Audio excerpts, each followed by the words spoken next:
আসামি হচ্ছে দুইজন, একজন মূল আসামি আর একজন তার স্ত্রী সহযোগী, তাকে পলায়নে সহযোগিতা করেছে। তো সেই ক্ষেত্রে দুইজনকেই অ্যারেস্ট করা হয়েছে। মূল আসামি 164 করেছে। এখন এর ভিত্তিতে চার্জশিট দেওয়াটা খুব বেশি সময় লাগবে না। কিছু অপরাধ আছে, সেটা অপরাধ কমানোর জন্য প্রোঅ্যাক্টিভ কাজ করি আমরা। এমন যেমন মাদক বিরোধী অভিযান চলছে, চাঁদাবাজি সন্ত্রাসী বিরোধী অভিযান চলছে। এটা হচ্ছে অনেকটা প্রোঅ্যাক্টিভ, যাতে এই অপরাধগুলো কম হয়। কিন্তু এই জাতীয় অপরাধগুলো, ধর্ষণ, হত্যা, এগুলো হচ্ছে সংগঠিত হওয়ার পরে পুলিশের যে অ্যাক্টিভিটিস করণীয়, সে বিষয়ে আমি বলতে পারি। আমরা দায়িত্বে আসার পর এ পর্যন্ত যতগুলো হেনিয়াস ক্রাইম এই জাতীয় হয়েছে, আপনারা কি কেউ একটা ক্রাইমের ক্ষেত্রে বলতে পারবেন যে পুলিশ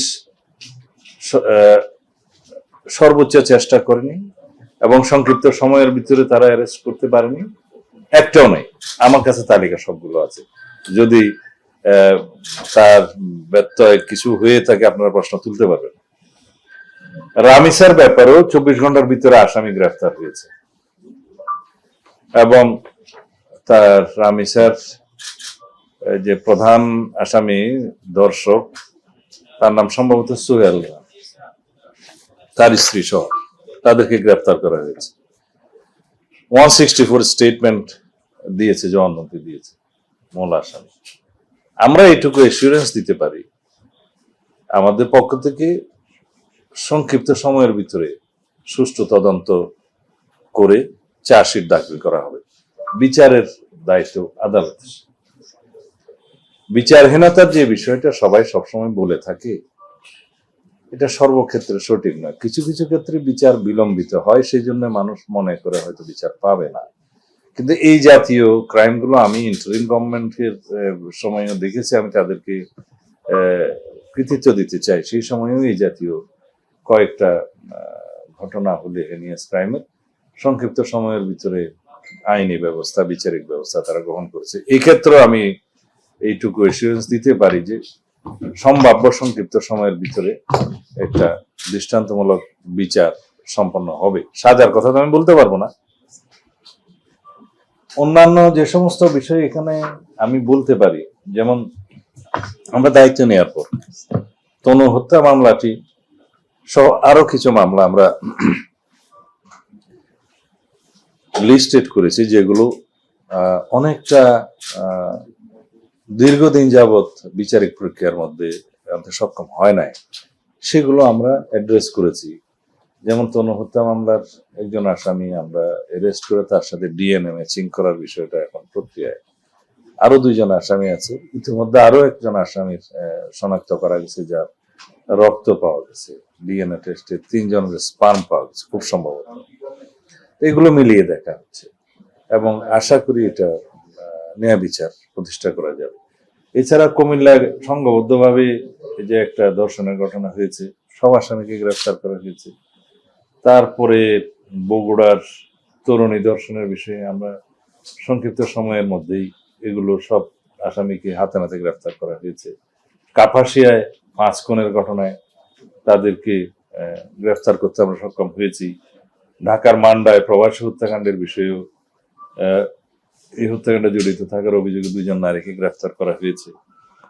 এছাড়া বিভিন্ন সময়ে আমাদের যে অভিযান, চিরুনি অভিযান, সেটা ডিএমপির এখানে ঢাকা মেট্রোপলিটন পুলিশের মিরপুরে, তারপর অস্ত্র মাদক উদ্ধার অভিযান মোহাম্মদপুর ও শেরেবাংলা নগরে, তারপরে আমাদের মে মাসের প্রথম সপ্তাহে ঢাকার মোহাম্মদপুর, শেরেবাংলা নগর, আদাবর এলাকায় যে ব্লক রিট চলছে, সেটা আমরা এখানে সফলতা অর্জন করেছি।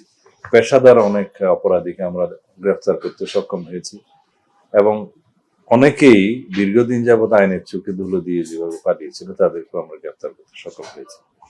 এখন যাত্রাবাড়ি থানাতেও একইভাবে আমরা অনেক ওয়ারেন্টভুক্ত আসামি ছিনতাইকারী, তাদেরকে প্রায় 41 জন আমরা গত কয়েকদিন মে মাসের 18 এবং 19 তারিখে আমরা গ্রেফতার করতে সক্ষম হয়েছি। এইভাবে তেজগাঁতে 63 জন, ঢাকার বাইরে চট্টগ্রাম, কক্সবাজারের বিভিন্ন জায়গায়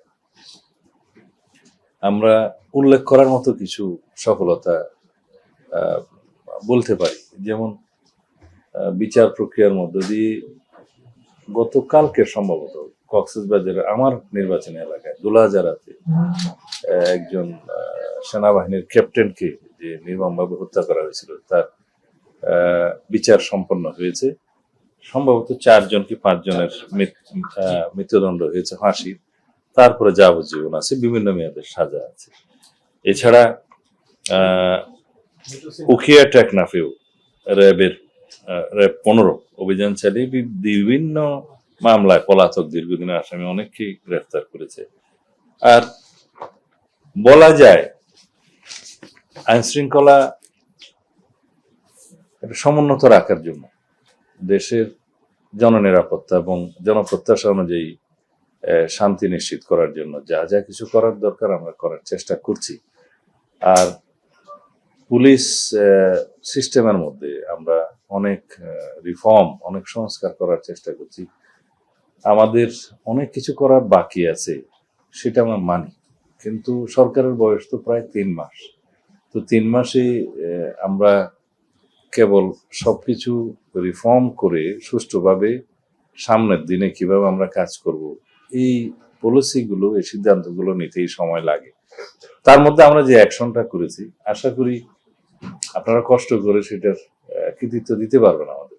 মূল আসামি তার যে সহযোগী আসামি তার স্ত্রীকে সহ এখানে যে স্টেটমেন্টটা দিয়েছে, তাতে করে on the basis of this 164 statement এবং আরো সংক্ষিপ্ত তদন্ত যেটা করতে হয় করে চার্জশিট দাখিল করাটা খুব বেশি দিন লাগবে না। তো সেই ক্ষেত্রে আদালতের কিছু প্রসিজিওর আছে, আসামি পক্ষের আইনি অধিকার আছে, তারা আদালতে হয়তো তার আইনজীবী সময় নেবে, এগুলো সবকিছু বিবেচনায় নিতে হবে। না, চার্জশিটের ক্ষেত্রে তো আমি বললাম যে আমাদের কাজটা আমরা দ্রুততম সময়ের ভিতরে দিতে পারবো, যেহেতু আসামি হচ্ছে 2 জন, একজন মূল আসামি আর একজন তার স্ত্রী সহযোগী, তাকে পলায়নে সহযোগিতা করেছে।